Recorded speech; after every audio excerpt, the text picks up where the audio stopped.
The dust of late autumn, smelling of wood smoke and fallen leaves, settled softly on the small town of Havenwood. Alias Thorne, a man whose 70 years were etched not in bitterness but in the quiet lines of a life lived with purpose, moved with the steady economy of motion learned long ago. His workshop, a converted barn behind his modest clapboard house, was a sanctuary of scent, old timber, oil, and the faint metallic tang of tools patiently waiting. He was a handyman by trade now, but once he had mended men, not fences, his hands skilled in staunching wounds under skies far less peaceful than the clear, crisp blue arching over Havenwood. One evening, as the chill began to bite with a sharper tooth and the sun bled orange and purple behind the skeletal branches of the oaks, Elias was locking up. He paused, his gaze drawn to a figure huddled in the recessed doorway of the long-abandoned general store across the street. The shape was human, hunched against the wind, a study in desolation. Elias's heart, a muscle conditioned by compassion, gave a familiar ache. He'd seen such figures before, in other places, in other times, men hollowed out by circumstances, their light dimmed. He crossed the street, his footsteps quiet on the cracked pavement. The man didn't look up until Elias was a few feet away, young, perhaps no more than 30, with eyes that held an old weariness. His clothes were thin, his face smudged with dirt and shadowed by a scraggly beard. A tattered backpack lay beside him. "Evening," Elias said, his voice gentle, like the rustle of dry leaves. "Getting cold out." The young man flinched, then seemed to shrink further into himself. "I'm fine." The words were a hoarse whisper. Elias didn't press. He just stood there for a moment, the silence stretching between them, filled only by the sigh of the wind. Then, he said, "Got some stew on the stove, more than enough for one, and the workshop's warm." The young man finally looked up, his eyes, shadowed as they were, searching Elias's face. He saw no judgment there, only a quiet invitation. Elias saw a flicker of something, pride, perhaps, warring with need. I don't have any money," the young man mumbled, his gaze dropping to his frayed boots. Elias nodded. "Didn't ask for any, just offering a bit of warmth and a hot meal. No strings." He turned, as if the matter was settled. "Name's Elias. Workshop's just across the way. Doors open if you change your mind." He walked back to his own property, leaving the invitation to hang in the crisp air.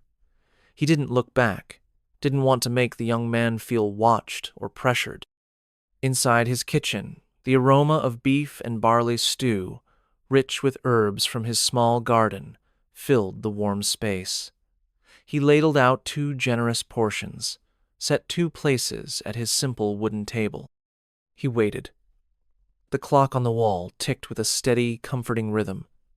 Just as doubt began to creep in, a soft knock sounded at the back door, the one leading to the workshop. The young man stood there, hesitant, his backpack clutched in his hands. "Sir." "Elias?" "Come in, son. Supper's ready." He ate with a hunger that was painful to watch, yet Elias kept his gaze mostly on his own plate, offering only quiet encouragement. "There's bread, too. Help yourself." Later, in the workshop, Elias gestured to an old cot he kept in the corner, piled with clean, thick blankets. "You can bed down here for the night. It's dry, and the stove keeps it tolerable." "Why are you doing this?" the young man finally asked, his voice raw with a suspicion that Elias understood. The world hadn't been kind to him. Kindness now felt like a trick. Elias looked at him, truly looked at the haunted eyes, the tension in his shoulders.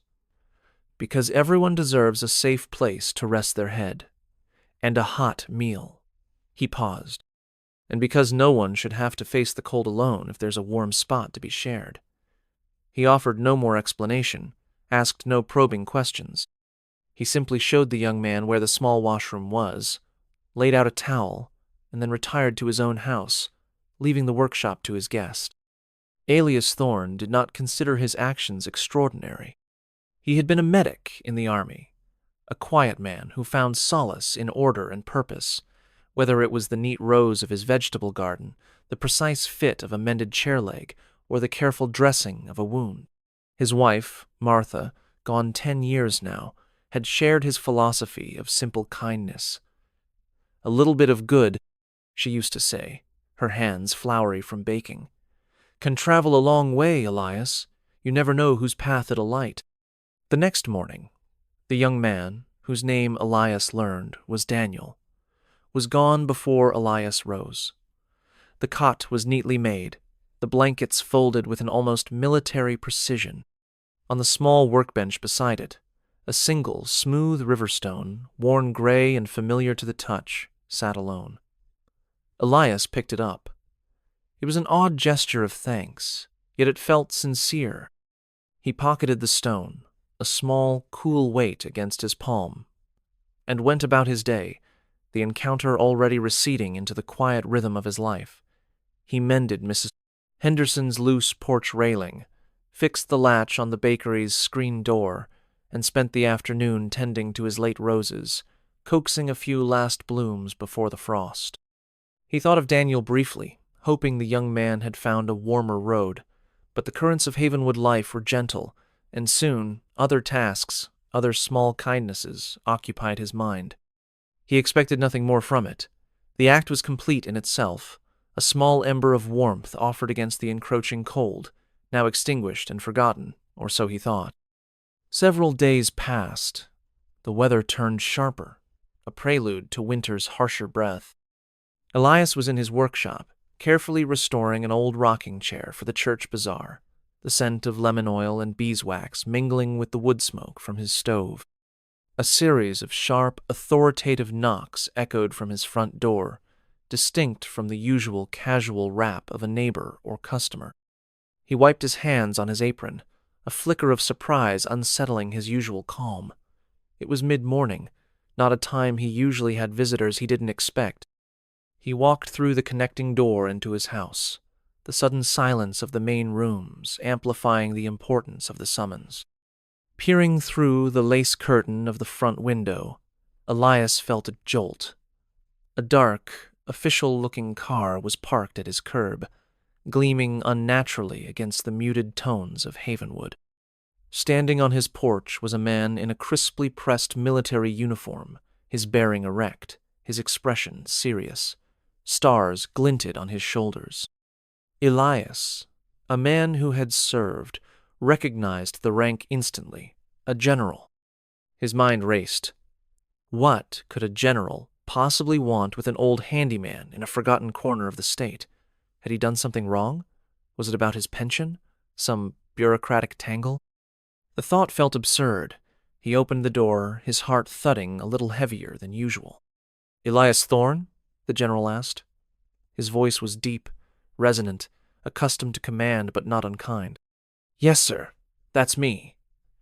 Elias felt a lifetime of ingrained respect for the uniform's surface.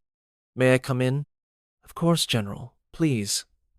Elias stepped back, gesturing towards his simple living room. The room was tidy, filled with Martha's old braided rugs and sturdy, well-cared-for furniture. A photograph of Martha, young and smiling, sat on the mantelpiece beside a small, framed citation from Elias's own service. The general entered, his presence seeming to fill the small space. He removed his cap, holding it respectfully. His eyes, keen and observant, took in the room, pausing for a moment on the photograph. "Mr. Thorne," the general began, his gaze returning to Elias, "I'm General Marcus Hadley. I'm here because of a young man you helped a few nights ago, a soldier named Daniel Rourke." Elias felt a slow wave of understanding, mixed with apprehension. Daniel, the quiet, haunted young man. The river stone in his pocket suddenly felt heavier. "Daniel," he repeated softly. "Is he all right?" General Hadley nodded. "He is now. Or, he's on the path to being all right. Thanks to you." The general sat when Elias gestured to an armchair, his posture still formal but a fraction less rigid. "We've been looking for Sergeant Rourke for some time," he explained. "He's a good man, a decorated soldier. Served 3 tours. But the war, it leaves scars not everyone can see. He drifted, fell through the cracks of the system we have in place to help our veterans. A system that, I'm ashamed to say, sometimes fails the very people it's meant to protect." Elias listened, his expression somber. He knew those cracks. He'd seen men stumble into them, men he'd served alongside. Daniel made his way to a veteran outreach center a few towns over, the general continued. He was reluctant to talk at first, but he mentioned being shown kindness in a small town called Havenwood. He spoke of an old man who gave him food and shelter for a night, no questions asked. He didn't know your name, but he described this house, the workshop, and he had a small, carved bird you'd apparently given him when he fixed your fence last summer. Elias frowned slightly. "Bird? I don't recall giving him a bird, and he didn't fix my fence. He was, just passing through." Then a memory surfaced. Last summer, a young drifter, different from Daniel, had indeed helped him with a section of collapsed fence. Elias, seeing the lad had nimble fingers but few prospects, had paid him fairly and, on impulse, given him a small, roughly whittled bird he'd been carving from a scrap of pine. A throwaway piece, really. He'd forgotten all about it. The general smiled faintly. It seems Daniel, in his distress, conflated some memories. Or perhaps he simply encountered more than one act of quiet decency on his journey and attributed them to the most recent, most impactful one. What mattered was that he mentioned this town, this house. He said the man here treated him like a human being when he'd almost forgotten he was one. The words struck Elias deeply. He thought of Daniel's haunted eyes. He just looked like he needed a bit of help, General. It wasn't much. "Mr. Thorne," General Hadley said, his voice imbued with a quiet gravity. "In Daniel Rourke's world, at that moment, it was everything. He told the counselors that your simple act of trust, of offering warmth without demanding anything in return, was the first thing that made him think maybe there was a way back. He carried a river stone, he said, you gave him as thanks." The general paused, or perhaps that he left for you. Elias's hand went to his pocket, touching the smooth, cool stone. He hadn't given Daniel a stone. Daniel had left it, a silent token. The general continued. "Sergeant Rourke has a family who has been frantic. He has skills, a future. He just lost his bearings. Your kindness, Mr. Thorne, was a lighthouse in a very dark storm for him." A silence settled in the room, thick with unspoken understanding. Elias thought of his own years in service, the medics he'd trained under, the unwritten code of looking out for one another, a code that extended beyond the battlefield, beyond the uniform. It was a moral legacy, passed down through generations of servicemen and women, a quiet insistence on shared humanity. He had never sought recognition for it, neither then nor now. It was simply the way one was supposed to be. "My own father served, Mr. Thorne," the general said softly, his gaze drifting to the framed citation on Elias's mantle. "He taught me that the measure of a man isn't in the rank he wears or the medals he collects, but in the quiet acts of compassion he performs when no one is watching." He looked directly at Elias. "You, sir, exemplify that." The news of the general's visit, subtle as Elias tried to keep it, rippled through Havenwood in the way that all news did in a small town, quietly but pervasively. There were no pronouncements, no grand announcements, but Mrs. Henderson, whose porch railing Elias had fixed, stopped by with an extra loaf of her famous sourdough bread, her eyes holding a new, deeper respect. Mr. Abernathy, the usually taciturn owner of the hardware store, gave Elias an uncharacteristic discount on some lumber, muttering something about good folks deserving a bit of good back. The response was not one of fanfare, but of quiet acknowledgement. It was as if the community, in its own understated way, recognized the profound significance of what Elias had done, not because a general had appeared, but because the act itself resonated with a fundamental decency they all valued, even if they didn't always articulate it. The town of Havenwood, often sleepy and unassuming, seemed to draw itself up a little straighter, proud in a subtle way of one of its own. The most significant response, however, came indirectly through General Hadley. He had not just come to thank Elias. He had come with a purpose for Daniel Rourke. "We have a good program at Fort Benning, Mr. Thorne," he had explained before he left. "Specialized care for soldiers like Daniel. We're getting him the help he needs. A place to stay, counseling, job retraining if he wants it. His family is on their way to him now." The general had risen then, preparing to depart. He extended his hand to Elias.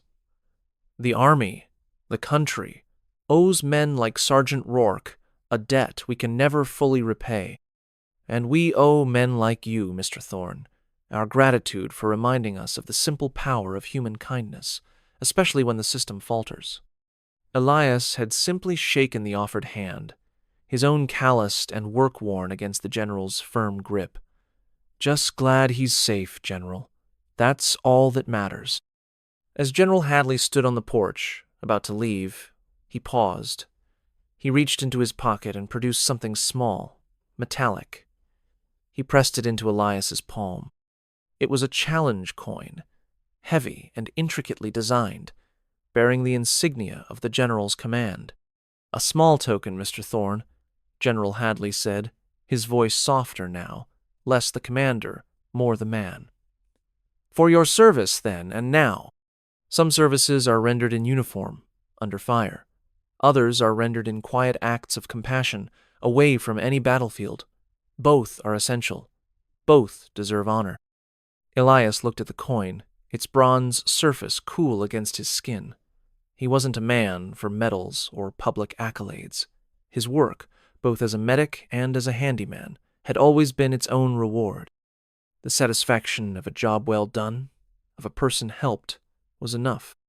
Yet, this coin, offered not in a grand ceremony, but in the quiet of his own living room, by a man who understood the deeper currents of service, touched him profoundly. "Thank you, General," Elias said, his voice a little husky. "It's more than I deserve." The general gave a slight smile. "I believe Sergeant Rourke would disagree, and so do I." With a final, respectful nod, he was gone, the dark car pulling away from the curb as quietly as it had arrived, leaving Elias standing on his porch, the coin heavy in his hand, the autumn air cool on his face. He didn't speak of the coin to anyone. He placed it not on the mantelpiece for display, but in the small wooden box where he kept Martha's wedding band and a few cherished photographs. It was a private acknowledgement, a quiet recognition that resonated with his own unassuming nature. He sought no glory, no wider praise. The knowledge that Daniel was safe, that his small act had been a turning point, was the truest reward. The world, which often felt indifferent and forgetful, had, in this instance, remembered. Not him, perhaps, but the principle he stood for, and that was enough. In the days that followed, life in Havenwood settled back into its familiar cadence. The leaves continued to fall, carpeting the ground in gold and crimson, and the scent of winter grew stronger on the wind. Elias Thorne returned to his workshop, to the comforting rituals of mending and making.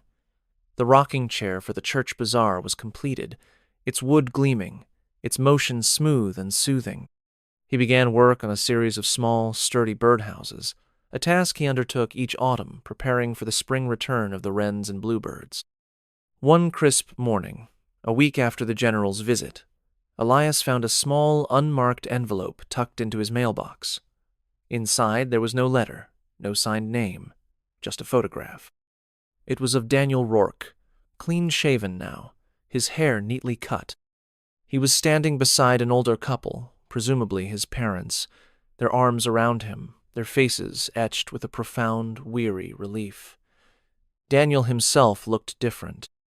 The haunted look in his eyes was lessened, replaced by a tentative hope. He was even smiling, a small, shy smile, but a smile nonetheless. Elias looked at the photograph for a long time. He saw not a hero or a victim, but simply a young man finding his way back from a precipice. He thought of the riverstone Daniel had left, a piece of the earth, enduring and simple. He thought of the whittled bird he himself had given away months ago, a small thing that had, by some strange confluence, played a part in this unfolding story of redemption. He tacked the photograph to the wall of his workshop, amidst the sketches of planned projects and the faded calendars. It was not a trophy, but a reminder. A reminder that small acts, offered without expectation, could indeed light a path, could mend a break, could renew a spirit. Later that afternoon, Elias walked out to his small vegetable garden. The harvest was mostly done, but a few hardy kale plants still stood, their leaves a deep, vibrant green against the browning earth. He knelt, his old knees protesting slightly, and began to gently clear away the fallen leaves from around their bases, preparing them for the first hard frost. The work was familiar, grounding. His hands, which had once dressed the wounds of war, and then offered sustenance to a lost soldier, now tended the living soil. The sky above was a vast, unbroken blue, the air clean and cold. As he worked, a single hawk circled high overhead, riding the invisible currents. Elias watched it for a moment, a sense of quiet continuity settling over him. Life, like the seasons, moved in cycles of hardship and renewal. And sometimes, all it took was a little bit of unexpected warmth, a steady hand, to help someone weather the storm and find their way towards a new spring. He finished tending the kale, rose, and turned back towards his workshop, the faint scent of wood smoke and the promise of quiet labor calling him home.